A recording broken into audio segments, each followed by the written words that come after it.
എല്ലാവർക്കും നമസ്കാരം. ഇന്നത്തെ ടോപ്പിക്ക് ബെല്ലി ഫാറ്റ്. നമ്മളുടെ കേരളീയരിൽ ഒട്ടുമിക്ക ആൾക്കാരിലും കണ്ടുവരുന്നൊരു പ്രശ്നമാണ് കുടവയറ്. അത് സ്ത്രീകളിലും പുരുഷന്മാരിലും ഒത്തിരി അവരെ വിഷമിപ്പിക്കുന്ന ഒരു കാര്യമാണ് ബെല്ലി ഫാറ്റ്. നമ്മളുടെ കാർന്നവന്മാരിൽ ഇത് വളരെ കുറഞ്ഞിരുന്നു. അതിൻ്റെ കാരണം അവരുടെ അന്നത്തെ ഒരു ലൈഫ് സ്റ്റൈലും അതുപോലെ തന്നെ അവരുടെ ഫിസിക്കൽ ആക്ടിവിറ്റിയും ഒക്കെ തന്നെയായിരുന്നു. അതുകൂടാതെ നല്ല ഭക്ഷണം. പക്ഷേ ഇന്നത്തെ കാലത്ത് അതൊന്നും അത്ര പ്രാക്ടിക്കലല്ല. കൂടുതലും നമ്മൾ 4 ചുമരിൽ ഒതുങ്ങി, അതുപോലെ തന്നെ IT ഫീൽഡും അതുപോലെ തന്നെ ബാങ്കിങ് സെക്ടേഴ്സും ഇതിനകത്ത് വർക്ക് ചെയ്യുന്നവരാണ് ഒട്ടുമിക്ക ആൾക്കാരും. അതുകൂടാതെ ഇപ്പോഴത്തെ ഈ ഒരു വേനലിൽ നിങ്ങൾക്കറിയാം, പണ്ടത്തെ പോലെ തന്നെ പണിയെടുക്കാനും വളരെ സാധിക്കാത്ത ഒരു സിറ്റുവേഷനിലേക്കാണ് നമ്മളുടെ ഈ ലോകം പോകുന്നത്. അപ്പോൾ ഈ ഒരു സിറ്റുവേഷനിൽ നമുക്ക് എന്തൊക്കെ ചെയ്യാൻ സാധിക്കും? നമ്മളുടെ ഒരു സിറ്റുവേഷൻ കണക്കിലെടുത്തിട്ട് നമുക്ക് ചെയ്യാവുന്ന 5 പോയിൻറ്റ്സ് ആണ് ഇന്ന് ഞാൻ പറയാൻ പോകുന്നത്.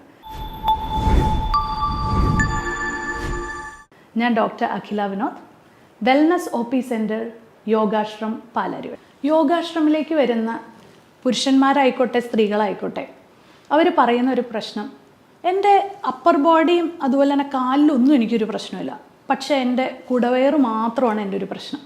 ഞാൻ എന്നാൽ അത്ര വലിയ ആഹാരം ഒന്നും കഴിക്കുന്നില്ല, എന്നിട്ടും എന്താണ് ഡോക്ടറെ എനിക്ക് ഈ വയറ് പോവാത്തത്? അതുപോലെ തന്നെ പുരുഷന്മാരിലാണെങ്കിൽ എനിക്ക് കറക്റ്റായിട്ട് ആഹാരം കഴിക്കാനായിട്ട് സാധിക്കാറില്ല.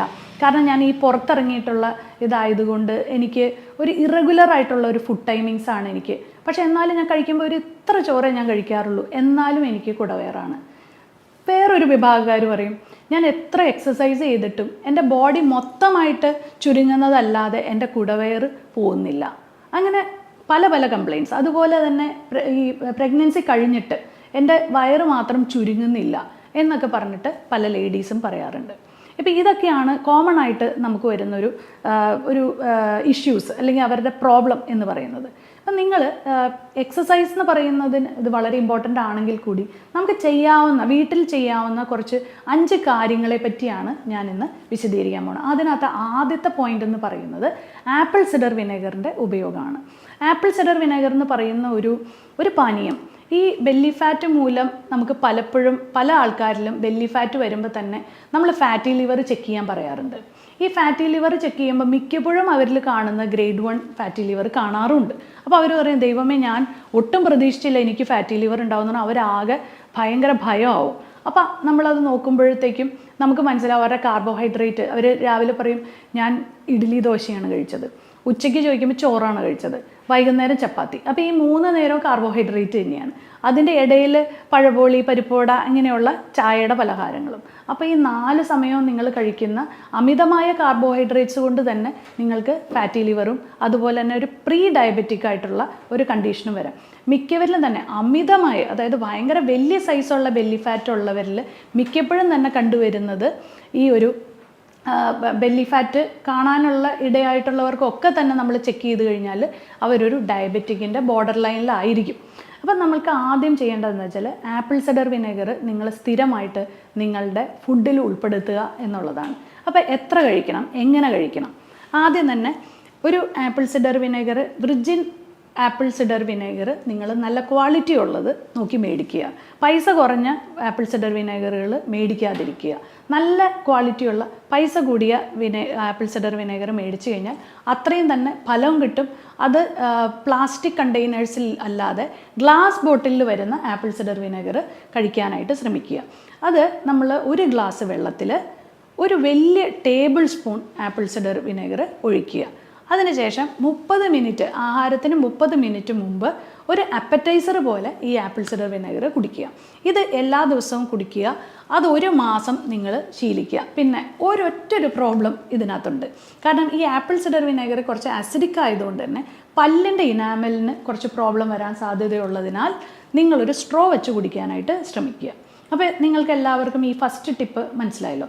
കാരണം എന്താണെന്ന് വെച്ചാൽ ആപ്പിൾ സിഡർ വിനെഗറിന് ബെല്ലി ഫാറ്റ് കുറയ്ക്കാൻ മാത്രമല്ല, അത് ഡയബറ്റീസിനെയും അതുപോലെ തന്നെ കൊളസ്ട്രോളിനും വളരെ ബെനിഫിഷ്യലാണ്. അപ്പോൾ നിങ്ങൾക്ക് ഈ പറഞ്ഞ 3-ൽ ഏതെങ്കിലും ഉണ്ടെങ്കിലോ അല്ലെങ്കിൽ ഏതെങ്കിലും 2 ഉണ്ടെങ്കിലോ നിങ്ങൾക്ക് ഈ ആപ്പിൾ സിഡർ വിനെഗർ ഉപയോഗിക്കാം. ഇനി രണ്ടാമത്തെ പോയിന്റ് എന്ന് പറയുന്നത് ഇൻ്റർമിറ്റൻറ്റ് ഫാസ്റ്റിംഗ്. ഞാൻ എൻ്റെ പേഴ്സണൽ ലൈഫിലും ഞാൻ ഫോളോ ചെയ്യുന്ന 1-2 കാര്യങ്ങളിൽ ഒരു കാര്യമാണ് ഈ ഇൻ്റർമിറ്റൻറ്റ് ഫാസ്റ്റിംഗ്.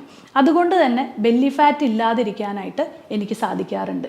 അത് ഇൻ്റർമിറ്റൻറ്റ് ഫാസ്റ്റിംഗ് എന്ന് പറഞ്ഞാൽ, ഫോർ എക്സാമ്പിൾ, ഒരു ഞായറാഴ്ച നിങ്ങൾക്കൊരു പാർട്ടി വന്നു, അതുപോലെ തന്നെ നിങ്ങൾക്ക് ഒട്ടും ഒഴിച്ചുകൂടാൻ പറ്റാതെ 3 സമയങ്ങളിൽ നിങ്ങൾ നന്നായിട്ട് ആഹാരം കഴിച്ചു. നിങ്ങൾ എന്ത് ചെയ്യണം? അത് കോമ്പൻസേറ്റ് ചെയ്യുക. പിറ്റേ ദിവസം നിങ്ങൾ ആഹാരം കഴിക്കാതെ ഫാസ്റ്റിംഗ് എടുക്കുക. അപ്പം നിങ്ങൾ ആ കഴിച്ചു പോയതിൻ്റെ എല്ലാ രീതിയിലുള്ള ഒരു ഫാറ്റ് മൊബിലൈസേഷൻ ഈ പിറ്റേ ദിവസം നടക്കും. അപ്പോൾ നിങ്ങൾക്ക് ആ ഒരു 3-ാമത്തെ ദിവസം ആകുമ്പോഴത്തേക്കും ലൈറ്റായിട്ടുള്ള ഭക്ഷണങ്ങൾ കഴിച്ച് ആ കഴിച്ച ആഹാരങ്ങൾക്ക് വേണ്ടിയിട്ട് ഒരു കോമ്പൻസേഷൻ ചെയ്യാനായിട്ട് ശ്രമിക്കുക. കൂടാതെ ഇൻ്റർമീഡിയറ്റ് ഫാസ്റ്റിംഗ് എന്ന് പറയുന്ന മാക്സിമം ഒരു 15 മണിക്കൂറെങ്കിലും നിങ്ങളുടെ ഡിന്നറും അതുപോലെ തന്നെ ബ്രേക്ക്ഫാസ്റ്റും തമ്മിലൊരു അകലം ഉണ്ടാക്കുക. അതാണ് ഇൻ്റർമീഡിയറ്റ് ഫാസ്റ്റിങ്ങിലൂടെ ഉദ്ദേശിക്കുന്നത്. ഈ ഇൻ്റർമീഡിയറ്റ് ഫാസ്റ്റിങ്ങിൽ എന്താണ് സംഭവിക്കുന്നത്? നമ്മൾക്ക് ആഹാരം, വയറ്റിൽ കിടക്കുന്ന ആഹാരം ദഹിക്കുന്നതിനോടൊപ്പം തന്നെ ഫാസ്റ്റിംഗ് എടുക്കുമ്പോൾ നിങ്ങൾക്ക് ഭയങ്കരമായ വിശപ്പ് വരുമ്പോൾ ഡെപ്പോസിറ്റ് ചെയ്യപ്പെട്ട ബെല്ലി ഫാറ്റ്, അതായത് ലിവറിൻ്റെ ഉള്ളിൽ അടിഞ്ഞു കിടക്കുന്ന അല്ലെങ്കിൽ ഡെപ്പോസിറ്റ് ആയിരിക്കുന്ന ഫാറ്റിനെ മൊബിലൈസ് ചെയ്യാനായിട്ട് സഹായിക്കുന്നു. അപ്പോൾ അതിൻ്റെ കാരണമാണ് ഞാൻ പറഞ്ഞത്. ഈ ഇൻ്റർമീഡിയറ്റ് ഫാസ്റ്റിംഗ് നിങ്ങൾക്കൊരു ഭാവിയിൽ ഒരു ഡയബറ്റിസ് വരാതെയും അതുപോലെ തന്നെ കൊളസ്ട്രോൾ വരാതെയും നിങ്ങളെ രക്ഷിക്കുകയും ചെയ്യും. അപ്പം ഞാൻ ഈ പറയുന്ന ബെല്ലി ഫാറ്റിൻ്റെ ടോപ്പിക് ആണെങ്കിൽ കൂടി നിങ്ങൾക്ക് ഡയബറ്റിസും കൊളസ്ട്രോൾ ഫ്രണ്ട്ലി ആയിട്ടുള്ള ഒരു ടോപ്പിക്കും കൂടിയാണിത്. ഓക്കെ, ഇനി 3-ാമത്തെ ടിപ്പ് എന്ന് പറയുന്നത് നല്ലൊരു എക്സസൈസ് തന്നെയാണ്.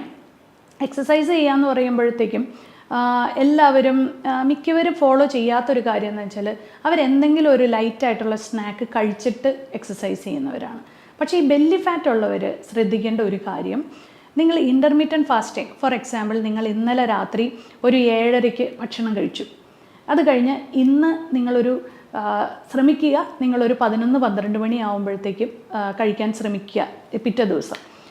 ഈ രാവിലെ എണീറ്റിട്ട് ഒരു നിങ്ങളുടെ പ്രഭാത കർമ്മങ്ങളെല്ലാം കഴിഞ്ഞിട്ട് നിങ്ങൾ ഒരു മണിക്കൂർ നിങ്ങൾ എക്സസൈസ് ചെയ്ത് വിയർക്കുക.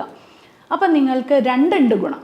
ഒന്ന്, നിങ്ങൾ എക്സസൈസ് ചെയ്തതോടുകൂടി നിങ്ങളുടെ ആ ഒരു മെറ്റബോളിസം നന്നാവുകയും അതുകൂടാതെ നിങ്ങളുടെ വയറിലുള്ള ഒരു അഗ്നി കൂടുകയും അത് കൂടാതെ ഈ ഫാറ്റ് മൊബിലൈസേഷൻ ഡബിൾ ആവുകയും ചെയ്യും. അപ്പം നിങ്ങളുടെ ഫാറ്റിൻ്റെ ആ ഒരു മൊബിലൈസേഷൻ ഡബിൾ ആവുമ്പോൾ അല്ലെങ്കിൽ ഫാറ്റിൻ്റെ ആ ഒരു ബേണിങ് ഡബിൾ ആവുമ്പോൾ നിങ്ങൾക്ക് ബെല്ലി ഫാറ്റ് പെട്ടെന്ന് തന്നെ കുറയ്ക്കാനായിട്ട് സാധിക്കും. അപ്പോൾ ഞാൻ ആദ്യം പറഞ്ഞു ആപ്പിൾ സിഡർ വിനേഗറിൻ്റെ പ്രയോഗം പറഞ്ഞു, രണ്ടാമത് പറഞ്ഞത് നമ്മളുടെ ഇൻ്റർമീഡിയറ്റ് ഫാസ്റ്റിംഗ് പറഞ്ഞു. ഇൻ്റർമീഡിയറ്റ് ഫാസ്റ്റിംഗ് ബ്രേക്ക് ചെയ്യുന്നതിന് മുമ്പ് തന്നെ എക്സസൈസ് ചെയ്താൽ അത് ഡബിളായിട്ട് നിങ്ങളെ ബെനിഫിറ്റ് ആക്കും എന്ന് പറഞ്ഞു. ഇനി 4-ാമത്തെ പോയിന്റ് എന്ന് പറയുന്ന നല്ലൊരു ഉറക്കം. അപ്പോൾ നന്നായിട്ട് നിങ്ങളൊരു 12 മണി തൊട്ട് 4 മണി വരെ എന്ന് പറയുന്നതിനെ പീക്ക് സ്ലീപ്പിംഗ് ടൈം എന്ന് പറയും. അതായത് ഒരു മനുഷ്യൻ ഉറങ്ങേണ്ട സമയം. അപ്പോൾ നിങ്ങൾ ശ്രദ്ധിക്കേണ്ട ഒരു കാര്യം, നിങ്ങൾ ഒരു 10 മണിക്കെങ്കിലും കിടന്നുറങ്ങാനായിട്ട് ശ്രമിക്കുക. ഒരിക്കലും 10 മണി കഴിഞ്ഞിട്ട് ഉറങ്ങാതിരിക്കുക. ഈ സ്ട്രെസ്സ് മൂലം വരുന്ന ഡയബറ്റിസ് നിങ്ങൾ ഈ കേട്ടുകൊണ്ടിരിക്കുന്ന പലരിലും ഉണ്ടാവാം അല്ലേ? അപ്പോൾ നിങ്ങൾക്ക് ഉറക്കം വരുന്നില്ലെങ്കിൽ കൂടി നിങ്ങൾ ആ ഒരു റൂട്ടീൻ നിങ്ങൾ ശ്രമിക്കുക. അതായത് ഒരു 9:30 നിങ്ങൾ കയറി കിടക്കാൻ ശ്രമിക്കുക. ചെറുതായിട്ടൊരു പുസ്തകമൊക്കെ വായിക്കുക. 10 മണിക്ക് നിങ്ങളൊരു മ്യൂസിക്കൊക്കെ നിങ്ങളുടെ റൂമിൽ വച്ച് പതുക്കെ ഉറക്കത്തിലേക്ക് കിടക്കുക. ഒരു സ്ട്രെസ് ഇല്ലാത്തൊരു ഉറക്കം. അതായത് രാവിലെ തൊട്ട് വൈകുന്നേരം വരെ ഉണ്ടായ എല്ലാ സമ്മർദ്ദങ്ങളും നിങ്ങളൊരു വൈകുന്നേരം ആകുമ്പോഴത്തേക്കും നിങ്ങൾ തന്നെ നിങ്ങൾക്ക് വേണ്ടി തന്നെ ഒരു സാഹചര്യങ്ങൾ ഉണ്ടാക്കി നല്ലൊരു ഉറക്കം നിങ്ങൾ ഈ ബെല്ലി ഫാറ്റിന് പോലും സഹായിക്കും. ചിലർ വിചാരിക്കും, ദൈവമേ ഞാൻ നന്നായിട്ട് കിടന്ന് ഉറങ്ങിക്കഴിഞ്ഞാൽ എൻ്റെ ബെല്ലി ഫാറ്റ് കൂടും. ഇല്ല, ശരിക്കും പറഞ്ഞാൽ സ്ട്രെസ്സ് കൂടുമ്പോൾ നിങ്ങളുടെ ഭക്ഷണം, അതായത് രാത്രി ഞാൻ കേട്ടിട്ടുണ്ട് ഒത്തിരി പേര് എൻ്റെ ഈ പേഷ്യൻസ് പറയാറുണ്ട്, ഞാൻ രാത്രി ഡോക്ടർ ഒന്നും വിചാരിക്കരുത്, രാത്രി എനിക്കൊരു 12 മണിയാകുമ്പോൾ ഞാൻ സൊമാറ്റോയിൽ ഓർഡർ ചെയ്യും, അതെന്നെ തടയരുതെന്ന് പറയും. അപ്പോൾ നമ്മൾക്ക് എങ്ങനെ ബെല്ലി ഫാറ്റ് കുറയ്ക്കാൻ പറ്റും? ഈ രാത്രി കഴിക്കുമ്പോൾ നിങ്ങൾക്ക് വീണ്ടും ലിവറിന് ഓവർലോഡ് ആവുകയാണ്. അപ്പോൾ അതുകൊണ്ട് നിങ്ങൾക്ക് രാത്രിയുള്ള ഉറക്കം നിങ്ങൾ നേരത്തെ ആക്കി കഴിഞ്ഞാൽ നിങ്ങളുടെ ഈ വിശപ്പും നിങ്ങൾക്ക് കൺട്രോൾ ചെയ്യാൻ പറ്റും. നിങ്ങൾക്ക് സുഖമായിട്ട് കിടന്ന് ഉറങ്ങി നിങ്ങളുടെ മെറ്റബോളിസം ഒക്കെ നിങ്ങൾക്ക് നന്നായിട്ട് പാകപ്പെടുത്താനും സാധിക്കും. 5-ാമത്തെ പോയിന്റ് എന്ന് പറയുന്നത്, ഒരിക്കലും വിശക്കാതെ കഴിക്കരുത്. Don't eat unless you are hungry. Okay, അതായത് നിങ്ങൾക്ക് വെറുതെ 1 മണി കറക്റ്റ് ഇങ്ങനെ നോക്കുന്നവരുണ്ട്, 1 മണിയായി ഇനി എനിക്ക് ആഹാരം കഴിക്കണം. സൈക്കോളജിക്കലി അവർ അങ്ങനെ സെറ്റായിരിക്കുകയാണ്. പക്ഷേ എനിക്കിന്ന് അത്ര വിശപ്പൊന്നും ഇല്ല കേട്ടോ, പക്ഷെ എന്നാലും ഒന്ന് കഴിച്ചേക്കാം. അങ്ങനെ നമ്മൾ വിചാരിക്കരുത്. കാരണം നമുക്ക് ഒരു നേരം അങ്ങ് സ്കിപ്പ് ചെയ്തു, കുഴപ്പമില്ല. രാവിലെ ബ്രേക്ക്ഫാസ്റ്റ് കഴിച്ചു, ഉച്ചയ്ക്ക് വിശക്കുന്നില്ല, അപ്പോൾ അതിൻ്റെ അർത്ഥം ശരീരത്തിൽ എന്തോ ദഹിക്കാതെ കിടക്കുന്നുണ്ട്. അത് കുഞ്ഞുങ്ങളിലായിക്കോട്ടെ, നിങ്ങൾ നിങ്ങളുടെ കുട്ടികളോടും വിശക്കാതെ കുത്തിക്കയറ്റരുത്. അത് അവരെ അങ്ങനെ ഒത്തിരി നിർബന്ധിച്ച് കഴിപ്പിച്ച് കഴിഞ്ഞാൽ അവർക്ക് ദഹനക്കേടും അവരുടെ മുഴുവൻ സിസ്റ്റം നിങ്ങൾ കളയുകയാണ്. അപ്പോൾ അവരോട് പറയുവാണ്, നിങ്ങൾക്ക് എന്തെങ്കിലും അത്ര വിശക്കുന്നില്ലെങ്കിൽ വല്ല ഫ്രൂട്ട് കട്ട്സോ എന്തെങ്കിലും ഒന്ന് കൊടുത്ത് നിർത്തുക. അതിന് അവർക്ക് നല്ലപോലെ വിശപ്പ് വരുമ്പോൾ കൊടുത്തു നോക്കൂ. ആ ആഹാരമായിരിക്കും നന്നായിട്ട് ഡൈജസ്റ്റ് ആവുക. അതുപോലെ തന്നെയാണ് നിങ്ങളുടെ കേസിലും. നിങ്ങൾക്ക് വിശക്കുമ്പോൾ മാത്രം ആഹാരം കഴിക്കുക. നിങ്ങൾക്ക് വിശക്കുന്നില്ലെങ്കിൽ ആഹാരം കഴിക്കേണ്ട. നിങ്ങളുടെ ശരീരത്തിന് അതിൻ്റെ ആവശ്യമില്ല. ഓക്കെ, വിശക്കുമ്പോൾ നിങ്ങളുടെ ബോഡിയിലേക്ക് അത് സിഗ്നൽ തരും, നിങ്ങൾക്ക് വിശക്കുന്നുണ്ട്, അപ്പോൾ മാത്രം കഴിക്കുക. നല്ല ഭക്ഷണം കഴിക്കാനും ശ്രമിക്കുക. ആദ്യത്തെ കുറേ നേരം ഫാസ്റ്റിംഗ് ഒക്കെ ബ്രേക്ക് ചെയ്ത് നേരെ തന്നെ ഒരു പഴപോളിയോ അല്ലെങ്കിൽ ഒരു പരിപ്പോടെയോ അല്ലെങ്കിൽ ഒരു ബർഗറോ കഴിച്ചു എന്ന് വിചാരിച്ചോ, നിങ്ങൾ നിങ്ങളുടെ ശരീരത്തിനോട് ചെയ്യാവുന്ന ഏറ്റവും വലിയൊരു അനീതിയാണ് നിങ്ങൾ ആ ചെയ്യുന്നത്. കാരണം break the fast with a quality food. എപ്പോഴും ശ്രദ്ധിക്കേണ്ട ഒരു കാര്യമാണ്, വിശന്നിരിക്കുന്ന ഒരു വയറിലേക്ക്, നല്ല കുറേ നേരം ഫാസ്റ്റിങ് ചെയ്ത ഒരു വയറിലേക്ക് ദയവ് ചെയ്ത് നല്ല ഭക്ഷണം അല്ലാതെ ഒരു ചീത്ത ഭക്ഷണം ഇട്ട് കൊടുക്കരുത്. കാരണം ആദ്യം അത് വെയിറ്റ് ചെയ്തിരിക്കുന്ന ഒരു ഫുഡ് നല്ല ക്വാളിറ്റി ആണെങ്കിൽ മാത്രമേ അത് ഹെൽത്തി ആവുള്ളൂ. നിങ്ങൾക്ക് ഇനി ഒത്തിരി കാലം നന്നായിട്ട് ആരോഗ്യത്തോടു കൂടി നിങ്ങൾക്ക് ജീവിക്കണമെങ്കിൽ നിങ്ങൾ തീർച്ചയായിട്ടും നിങ്ങളുടെ ഒരു സാഹചര്യങ്ങൾ നിങ്ങളെ നല്ല രീതിയിലുള്ള എക്സസൈസ് ചെയ്യാൻ അനുവദിക്കുന്നില്ലെങ്കിൽ നിങ്ങൾക്ക് തീർച്ചയായിട്ടും ഡയറ്റിലെങ്കിലും നിങ്ങൾക്ക് കുറേ കോംപ്രമൈസ് ചെയ്യേണ്ടിയിരിക്കുന്നു. അതുമല്ല, നിങ്ങൾക്ക് വളരെ ഹെൽത്തി ആയിട്ടും ഹാപ്പി ആയിട്ടും ഇരിക്കണമെങ്കിൽ ഈ പറഞ്ഞ 5 ടിപ്സ് നിങ്ങൾ പാലിച്ചു നോക്കൂ. തീർച്ചയായിട്ടും ഇതിനൊരു ബെനിഫിറ്റ് ഉണ്ടാവും. അപ്പം നമ്മളുടെ ഈ ബെല്ലി ഫാറ്റ് എന്ന് പറയുന്ന ഈ ഒരു ടോപ്പിക്കിൽ ഞാൻ പറഞ്ഞു തന്നിരിക്കുന്ന ഈ 5 പോയിൻറ്റ്സിന് പുറമെ നമുക്ക് ലൈഫ് സ്റ്റൈൽ മോഡിഫിക്കേഷൻസ്, അതുപോലെ തന്നെ പല കാര്യങ്ങളും നിങ്ങളുടെ ലൈഫിൽ നല്ല രീതിയിൽ നിങ്ങൾക്ക് ഇംപ്ലിമെൻറ്റ് ചെയ്യാനായിട്ട് സാധിക്കും. ഈ ഒരു ഹെൽത്ത് ഇഷ്യൂസ് ഉള്ളവരെല്ലാവരും തന്നെ ഒരു നല്ലൊരു എക്സ്പേർട്ടിൻ്റെ അഡ്വൈസിന് ശേഷം മാത്രമേ അത് ചെയ്യാൻ പാടുകയുള്ളൂ. ഈ ഒരു 5 പോയിൻറ്റ്സ് അല്ലെങ്കിൽ ഇൻ്റർമീഡിയറ്റ് ഫാസ്റ്റിംഗ് ആയിക്കോട്ടെ, നിങ്ങളുടെ ബ്ലഡ് ഷുഗറും ഇതെല്ലാം നോക്കി ചെക്ക് ചെയ്തതിന് ശേഷം മാത്രമേ ഇതെല്ലാം ഫോളോ ചെയ്യാൻ പാടുള്ളൂ. ഇത് കൂടാതെ തന്നെ നമ്മൾക്ക് ചില സമയത്ത് നമ്മളുടെ ഒരു പേഴ്സണൽ എക്സ്പീരിയൻസ് എന്ന് പറയുന്നത്, എല്ലാ കാര്യങ്ങളും ചെയ്തു, ബെല്ലി ഫാറ്റ് വീണ്ടും വളരെ അഡമൻ്റ് ആയിട്ട് തന്നെ ഒരു വ്യത്യാസം ഇല്ലാതെ നിൽക്കുന്നവരിൽ പലപ്പോഴും അവരുടെ പ്രോബ്ലം എന്ന് പറയുന്ന ഒരു മൂല കാരണം എന്ന് പറയുന്നത് നമ്മൾ കണ്ടുപിടിക്കുമ്പോൾ അവരുടെ ലൈഫ് സ്റ്റൈലിലുള്ള പ്രശ്നങ്ങളാണ്. അപ്പോൾ ആ ലൈഫ് സ്റ്റൈലിനെ കൂടി നമ്മൾ ചിലപ്പോൾ ഒരു ചെറിയൊരു പ്രോബ്ലം ആയിരിക്കും അവർക്ക് റിസൾട്ട് കിട്ടാതെ നിൽക്കുന്നത്. ആ ഒരു കാരണത്തിനെ കണ്ടുപിടിച്ച് അഡ്രസ്സ് ചെയ്ത് ചെയ്യുകയാണെങ്കിൽ മാത്രമേ നമുക്ക് ഇതിൻ്റെ ഒരു 100% റിസൾട്ടിലേക്ക് വരാൻ സാധിക്കുകയുള്ളൂ. അപ്പോൾ ഈ ഒരു കാര്യങ്ങളെല്ലാം കണക്കിലെടുത്തുകൊണ്ട് നിങ്ങൾ ഇതെല്ലാം ഒന്ന് ഫോളോ ചെയ്യാനായിട്ട് ശ്രമിക്കുക. തീർച്ചയായിട്ടും എന്തെങ്കിലും ഒരു രീതിയിലുള്ള ഒരു റിസൾട്ട്, നിങ്ങൾക്കൊരു 50% റിസൾട്ട് കിട്ടിയെങ്കിൽ നിങ്ങൾ താഴെ കമൻറ്റ് ബോക്സിലും ഞങ്ങളോട് പറയുക. അപ്പോൾ തീർച്ചയായിട്ടും ഇനി ഇങ്ങനെയുള്ള ഇൻട്രസ്റ്റിംഗ് ടോപ്പിക്സുമായി ഇനിയും കാണാം.